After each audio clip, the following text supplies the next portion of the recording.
نحمدہ ونصلی علی رسولہ الکریم اما بعد بسم اللہ الرحمن الرحیم۔ سامعین محترم، رسول اللہ صلی اللہ علیہ وسلم کا ارشاد کہ مکہ کی فضیلت اور مدینہ کی فضیلت۔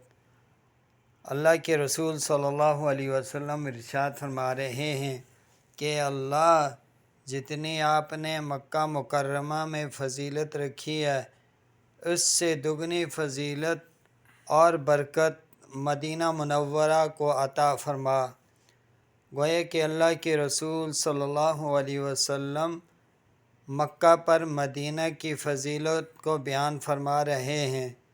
خوش قسمت ہیں وہ لوگ جن کو اللہ تعالیٰ مکہ کی زیارت کراتے ہیں اور پھر مدینہ منورہ اور رسول اللہ صلی اللہ علیہ وسلم کے روضہ کی زیارت کرواتے ہیں۔ خوش قسمت وہ لوگ ہیں۔